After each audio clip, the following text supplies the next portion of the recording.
Here we are midsummer here in Iowa, and I'm just out doing some scouting, glassing deer, kind of taking an inventory of what I've got, and doing it from a distance. I've got one of the new Alpen spotting scopes. It's a 20 by 60, but one of the things I really like about this, it comes with a tripod, and it's got micro adjustments, so it's real easy to zoom in and move around and find those animals. But basically, this is a great tool to help me manage the farm all year round. If you're looking for a great way to do some scouting, do it in the evening from a distance with a nice spotting scope.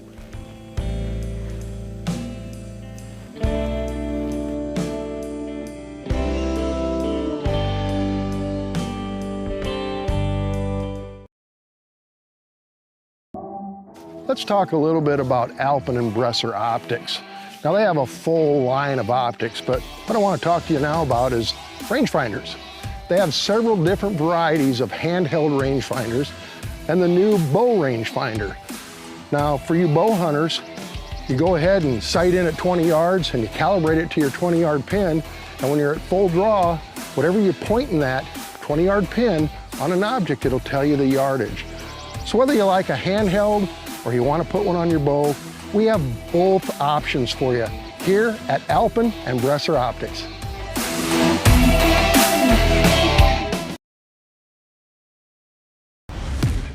Good optics are a must for a hunter. The new Alpen Tetons. They're lighter, they're better in low light, excellent glass. You'll be hard pressed to find that glass for under $1,000. Everything that you would want in a pair of optics. I know what I'm looking for, and once I know what I'm looking for and find what it is, that's what I'm interested in buying. The bottom line is they're affordable, they're lighter, and they're great in low light. The new Alpen Tetons. Another deer coming out.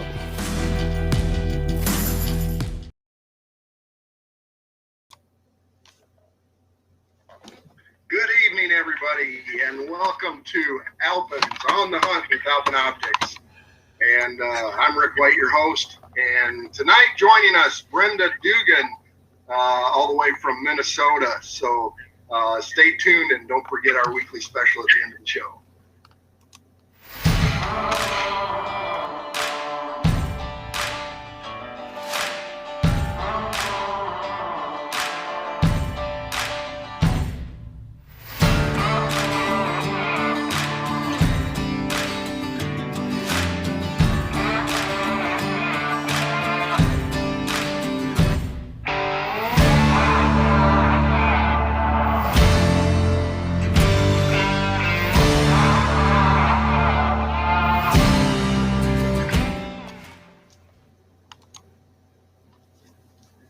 Welcome back to On the Hunt with Alpen Optics. Good evening, everybody.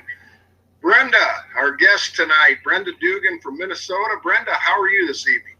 Oh, I'm doing fantastic, Rick. Good to see you. Yeah, how's your weather up north? I'm actually down in Kentucky right now, and that's your home state if I remember right. But you're a little ways from hometown Kentucky, aren't you? I sure am. Yeah, it's a little, well, I'll say a lot different than Kentucky. Today we had an actually nice day, so it was in the 60s and beautiful out today. So, but nothing like home. There's nothing like Kentucky for sure. Yeah, I'd be out turkey hunting right now, but we're getting rain, and so that worked out really good. I don't feel like I'm missing out on anything sitting here, talking to you, of course. But before we get started into too much, I'm going to talk just a little bit of turkey hunting because we're still right in the midst of turkey season, and I just came from Indiana where we had a great hunt. We killed 5 gobblers in 3 days, so we had really good hunts. Got down here to Kentucky. The weather's been pretty good, hot actually. It was in the 80s today and yesterday. But one thing I'm noticing down here right now, they're pretty henned up. They're gobbling pretty good on the roost, and then they're not gobbling much throughout the day, which is kind of typical of some of the other states that I've been hunting. So I'm hoping once this weather breaks, maybe the turkeys will break a little bit. I've been doing a little bit of everything. I've been calling a lot. I've been calling a little. I think, for those that are out hunting, just mix it up and see what's working in your area. But, I know you've done a little turkey hunting down in Kentucky as well. And I know you're getting ready to turkey hunt in Minnesota, and I've also shot a lot of turkeys in Minnesota, and there's a huge difference between the states. You've probably already seen some of that. Yeah, probably some of the biggest misconception that I had is that I could just go out and get a tag and go hunt wherever I want. And that was a lesson learned this year, especially. I've only been up here since September. And so this year I just thought I could go out and didn't do my research, Rick. I should have done my research, and I failed at that. And so here you have to enter into a lottery and get drawn, and I didn't do that, except for there is a couple weeks that they do have mercy on us ones that don't do our research. And I can go out and hunt, here in the last couple of weeks of the season. So looking forward to that. I got a good place picked out, got some turkeys lined up. So hopefully they will cooperate, and I'll be able to get a nice bird for the wall. Yeah. Well, I hope so. And, good luck to all you turkey hunters out there that are out still chasing them around. But, so, Brenda, I guess, first of all, why don't you tell us a little bit about yourself? Sure. I've been in the hunting industry for about 30 years now. It doesn't seem possible, but it's true. I've been probably in every aspect of the industry that you could possibly imagine, from producing trade shows to manufacturer rep to sales marketing, pro staffs, TV shows. I've been very fortunate, and I started out in the industry actually just out of curiosity. I was actually working trade shows and prepping some of the products for the different shows and stuff, and just became interested in the actual items. I didn't have a lot of hunting in my family, so I wasn't real familiar with it growing up. I was always drawn to the outdoors and always been a part of the outdoors. From Kentucky, we were real big into horses, and we were always outside with horses and animals. But to actually get into the hunting aspect of it, it was actually after I got married and divorced. And the divorce probably kind of led up because of some of the reasons, because I wanted to go hunt. And he was like, no, you have to stay in the kitchen. You got to cook for us hunters. When we go hunt, we'll come back and then you make sure you have food for it. So I was actually drawn to it from seeing a lot of the successes and the experiences of all the guys that were always at our house during hunts. And so I actually started sneaking out on Tuesdays and Thursday evenings when I was supposed to be in a bowling league. And actually I was taking archery lessons. And that's how I became involved in the archery aspect of hunting. I wasn't familiar enough with guns to kind of get really drawn toward that aspect of hunting. I was more interested in the challenge of the archery. So I went to the archery shop, and he said, well, I'll just set it up for you and you just come back. And I said, no, I want to know how you set it up. I want to know why I have to have a certain draw length, why I have to have a certain poundage, why. I want to know the fundamentals of why. And I'm really glad that I did that, because doing those particular things really helped me become more involved in the industry. And from a standpoint of that, I'm actually a certified archery instructor now. And so I have been for many years. And I try to take and throw that passion out to as many people as I possibly can, especially from children all the way up to women to even men. I have men that want archery lessons, and so I just think it's fantastic. And so I'm really passionate about the archery side of the industry. But recently got into some of the gun side. I've hunted gun in the past, 30-06 and different, muzzle loader. But really, I felt inadequate when I went to a hunt in Texas, and I just used the guide's hunt, or the guide's gun, excuse me. And he's like, oh, you just used mine, it's already sighted in. What I didn't realize was it was sighted in for him, and it was his gun. And so that was a lesson learned for me as far as the gun side, is make sure you have the proper equipment for you, and you practice with that equipment, and you make sure that that equipment is lined out for your specifications. And make sure that you have the right, sight. Make sure you have an open sight. Make sure it's sighted in correctly for you. And that was night and day difference when it came to that hunt. I had started out as archery on a particular hunt, and then couldn't get close enough to those animals, and then eventually turned over to gun using the guide's gun. And was unsuccessful. And I was just so disappointed and so heartbroken that I actually scheduled a redo and came back after I went and bought a gun, did the practice, put in my time and research into why I failed at that previous time. And I tell you, that is the biggest tip that I can give is make sure you have your equipment that's specialized for just you instead of for you. And in today's society, we've got that capability of getting equipment that is specialized for women. Well, let's talk a little bit about equipment now. You say you've been in the industry 30 years, and I've certainly been in it that long myself. And 30 years ago, there was a huge difference in equipment just for men, let alone women. And even 20 years ago, women's clothing lines weren't out yet. So what have you found? I mean, what obstacles did you have to overcome in the last 30 years when it came to equipment? Oh my goodness. Back when I first started in the industry, there was no option for women. And you had to use men's clothing, and you had to tie them up or pin them up or they were just so big and they didn't fit properly. And for me, I was shooting archery, so a lot of the sleeves were really big and loose, and so there was a lot of times where shots were missed because of my clothing that I was wearing. It was not properly fit to me, so there was a lot of missed opportunities there just by not having the right equipment. And of course, your clothing is part of that equipment. And so I have seen such a tremendous change in women's clothing. There are some fantastic clothing lines out there for women now. And I think that what we forget from a woman's standpoint is we kind of condemn some of these clothing companies because they market a lot of things toward men. Well, that doesn't mean that you're an inadequate hunter, or it doesn't mean that you're not capable of the hunt. It just means that the majority of hunters in this world are men. And so they gear their marketing strategies toward males. And that is understandable because they're trying to sell a product.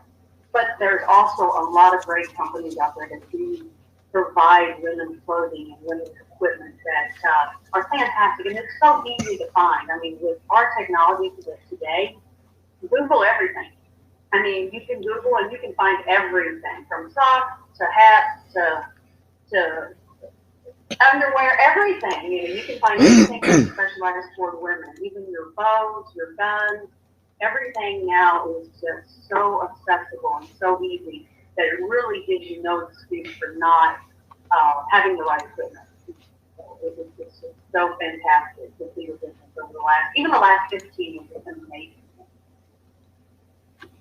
Right. Nowadays, your local Bass Pro, Cabela's, any of your box stores, your Walmarts, they all have women's clothing.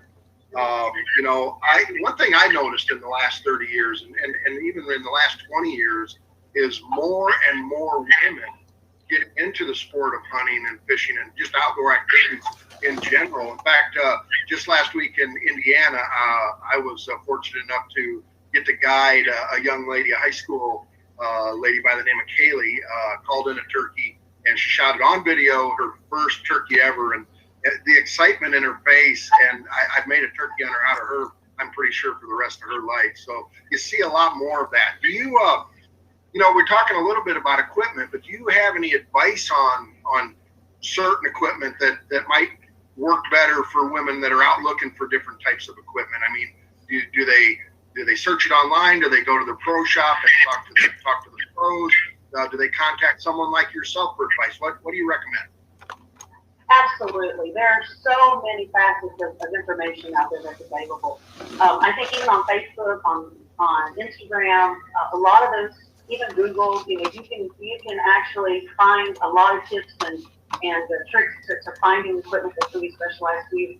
There's not really one set of place that you can go you might go to 5 different stores and get 5 different pieces from 5 different places. However, but I think if you reach out and find a mentor and someone that's actually been involved in the industry, I have been just so blessed to have such a great group of women in this industry, and they will all help you. That you ask and they will help. I've never had a single person that's turned away a person for help or actually disregarded anyone that's ever asked for help. It is such a wonderful community of people that it's like a big family. And of course, back before this COVID hit, we used to do our trade shows, several trade shows throughout the years. That was so wonderful because it was a time to get together with all of those people that we've been in this industry with and we've grown these relationships with and built this family. And hopefully we will get back to that. And that's another avenue where you can go to some of the NWTF Turkey Show, and you can do that and go and talk to some of these people at these booths and find out about the products and just ask for tips. And I think the more you ask, the more information that you'll get from these professionals. It doesn't have to be professional. It's just someone that has the passion for outdoors and has the passion for hunting. Anyone that has that passion is more than willing to give you the help that you need to get you started in this industry. Right. You mentioned the National Wild Turkey Federation convention, which of course they didn't have it this year due to the COVID pandemic. But I'm hoping, and it sounds like they'll have it next year. And those folks that are watching, if you've never been to that show, I would encourage you to go. It's by far the most favorite show that I do. And Bresser and Alpin, we have a booth there. And I'm sure, Brenda, if you're going to be down there, you'll be in the booth with us a bit. But it is a fantastic show. But if you do go, make sure you stop by and say hi. I do a lot of women in the outdoors. I used to do quite a few women in the outdoors events. And one thing I really notice about women when I'm doing seminars is that they actually listen to what I'm saying. And so it's always fun because people, they take something away from it. A lot of women out there are excellent shooters. And I believe the reason for that is when they're taught to shoot, they truly do listen and they retain all that information, where us guys were like, I know how to shoot a gun, and but women are excellent shooters. They really are, and there's, like I said, there's more and more getting involved. So let's talk. I know you've done a lot of hunting. Is there a favorite hunt or a favorite couple hunts that you've done in the past that you might share the stories on? Oh, for sure. I've got a lot. Catalog of memories and one thing to remember, Rick, when I think of a successful hunt, there's been a lot of successful hunts that I didn't take an animal, and there was just so much. I remember a mountaintop in Idaho, and it was such a surreal time for me. There was a lot of stuff going on personally in my life, and it was just an opportunity just to stop it all. And I remember being at the top of that mountain and having my bow and just, feeling like I could accomplish anything that is set in front of me. And then just to taking that moment and let it all soak in and see what God has put out there for us. And it's free. I mean, a lot of times, you hunt for, you might have to pay for a hunt or do something. There's so many opportunities that are free that you just take the time and put a little research in it and go out to these wildlife management areas. Spend some time outdoors. Take your kids outdoors. Enjoy what's out there. But my most favorite hunts have been probably elk hunting in Idaho. That is the most surreal experience that I've ever felt in my life. And we didn't connect on an elk, but just to bugle and be interactive with that elk and feel the ground. I mean, when he bugled back, he was about 100 yards from us. He bugled back and the entire ground just shook underneath him. And your hair just stands up on you because you feel how magnificent this animal is and how he controlled that area. And we never laid eyes on him. But that was probably my most surreal hunt. And I look forward to going back every year for elk hunting. It's one of those things that I don't have to connect on an actual animal as far as killing one, but just to interact with them. It's such an amazing experience. You just can't bottle it up and explain it to the maximum that it deserves. And then most recently is I'm sorry. Oh, I was just going to say, I've also hunted Idaho. I've done a lot of elk hunting in a lot of the western states. Idaho is very steep where we were at anyways, and very thick, like you said. It's we had elk many times within bow range and really just couldn't see to shoot. But the one thing I always remembered is there were so many blueberries. And when things were slow, you could find me sitting down in a blueberry patch eating lots of blueberries. But I know you've got a couple other hunts. I'm supposed to ask you about a pheasant hunt. Tell me a little bit about a pheasant hunt you went on. I did. I went on a pheasant hunt, and we were actually out in Texas, and we had been successful on the pheasant hunt, and so we had our bows, and we thought, well, let's just play around and see. We could send in our flusher dog and see if maybe it could put something out. Let's see if we can take one with our bow. And Rick, it was literally just an accident because there was no talent whatsoever involved in it. It was basically slinging an arrow, and by the grace of God, it actually connected with one of the pheasants. And that was probably one of my most treasured hunts, was that pheasant that I got with my bow out of pure luck. So, of course, you probably turned around and said, "Yeah, see, I got him." I planned that one. Now I've seen a photo of a pretty nice oryx that you shot down in Texas. Tell me about that. Oh, that was amazing. And I tell you, if anybody has never tried oryx, please try it. Try to get an opportunity to get you some oryx meat because it is fantastic. They're a wonderful animal, the scimitar horned oryx. I had actually tried with, this was on the hunt that I used the guy's gun and missed. And so actually came back out. I went home, put my head between my knees and just cried and was just tore up and disappointed in myself and beat myself for a while. And then I thought, you know what? It's my fault. I didn't plan accordingly.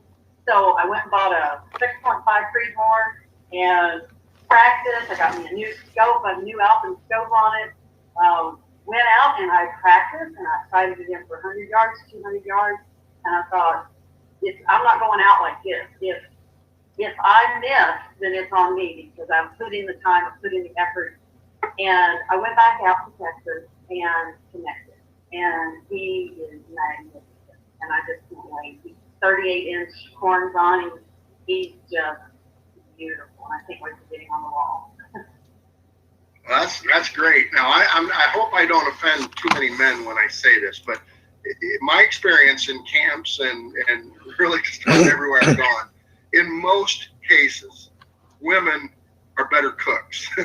So with that, I just want to ask you, do you have a simple, easy recipe really on anything that you cook? What that someone might try that they maybe haven't? Maybe it's a turkey or deer or oryx. Do you have something? Oh my God! Not to put you on the spot.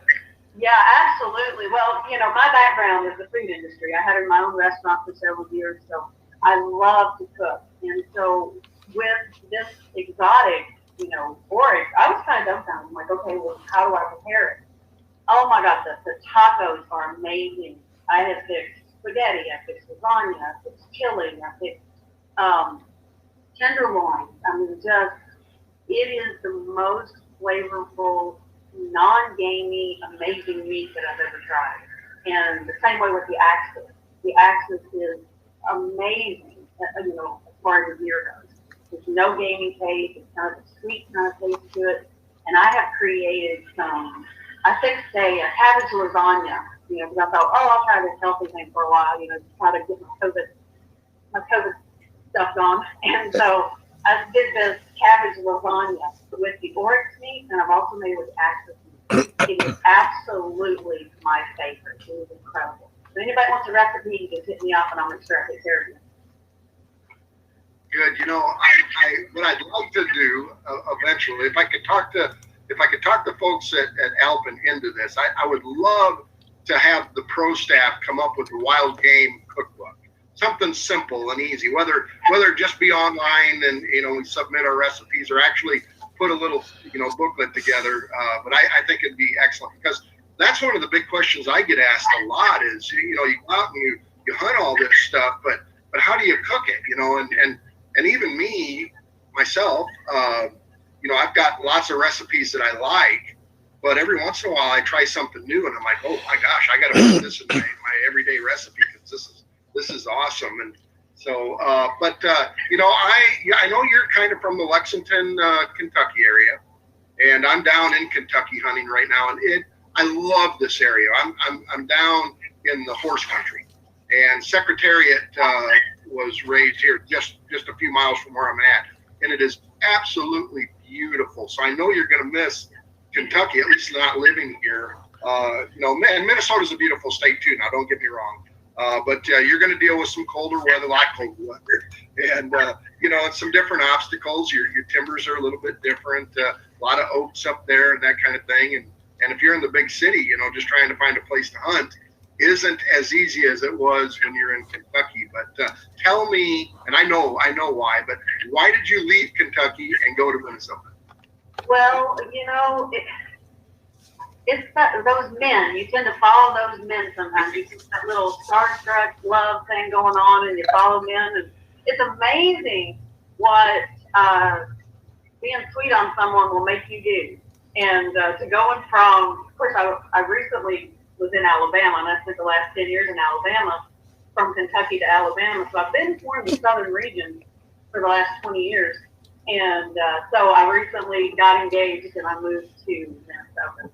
So did not realize that it was going to be 30 below zero a month after I moved here. So it was a Well, Thank you. congratulations on getting engaged, and that's always a fun time in everybody's life and stuff. So now, being an instructor, and is there any advice, some last minute advice that you could give women hunters on, you know, maybe there's some out there that are thinking about going hunting and really haven't done it, or maybe even some safety things that you see as a natural problem. Any advice you could give, last minute advice? Absolutely. One thing that I would highly, highly recommend is do just a little bit of due diligence on your research. If there's a certain area that you're interested in, whether it's archery, whether it's guns, take some time and ask questions. And I know us women, we're very good at talking, so we don't mind, we're not shy when it comes to asking questions. So I think using that to your advantage will help you in the long run. Don't be scared. It's not something that is, you don't know what you're missing unless you try it. And there's no such thing as a failure at getting out and enjoying nature and enjoying what God has put out there for us. And so whether it's just taking some time and taking a walk into the woods, or actually just getting out and being a part of nature, I think you won't miss out at all. Right. Okay. Well, Brenda, we'll have to have you on again sometime. I certainly appreciate your time and your perspective on things. It's always good to get another perspective. But I want to jump into this week's special. We have a special that we do every week, and this week is, just as always, another great special, and another one of my favorites. Really is the Shasta Ridge binoculars. Now, these are the Shasta Ridge 8x42s. Okay, model 392 SR. I'm going to tell you a little bit about them. Now, they're 15% smaller than other 8x42s, and they're also 20% lighter. So, I mean, great features. It's also Alpen's best-selling binoculars. Lifetime warranty, waterproof, of course. Regular price is $229.99. Now, on the hunt special, 50% off through Sunday, $115. Yeah, $115. So regular price, $229.99. On the hunt special, 50% off at $115. And all you have to do is go to bresserusa.com or Alpen's website and put in the model number, which is 392SR, and then type in on the promo code on the hunt in small casing, no spaces, and you'll receive 50% off through Sunday at midnight. So great binoculars. I use these quite a bit. They're kind of they're a mid-range, excellent quality binoculars. So if you're looking for something, it's not going to get any cheaper. I can tell you that. So next week's guest, we have someone coming all the way from Pennsylvania. Greg Gondola from Rack and Rod Chronicles TV. Okay, and they're another show that we sponsor, and we're going to chat with them about some hunting, and they hunt, they fish, so we'll get a little bit of a variety. But Brenda, any last minute comments from you?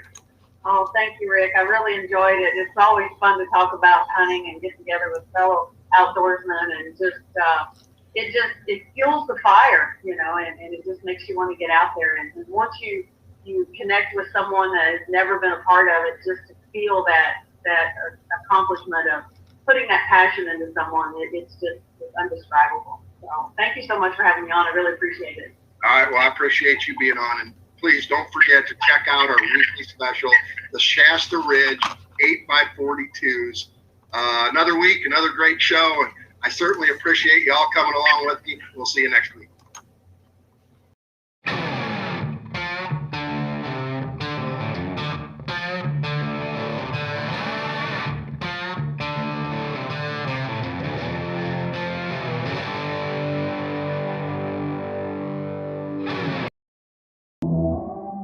Let's talk a little bit about Alpen and Bresser optics. Now they have a full line of optics, but what I want to talk to you now about is rangefinders. They have several different varieties of handheld rangefinders and the new bow rangefinder. Now for you bow hunters, you go ahead and sight in at 20 yards and you calibrate it to your 20-yard pin, and when you're at full draw, whatever you're pointing that 20-yard pin on an object, it'll tell you the yardage. So whether you like a handheld or you want to put one on your bow, we have both options for you here at Alpen and Bresser Optics.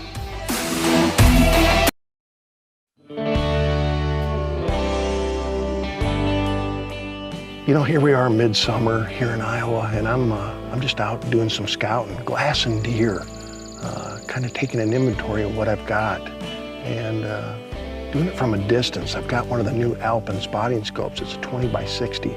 But one of the things I really like about this, it comes with a tripod and it's got micro adjustments. So it's real easy to zoom in and move around and find those animals. But basically, this is a great tool to help me manage the farm all year round. If you're looking for a great way to do some scouting, do it in the evening from a distance with a nice spotting scope.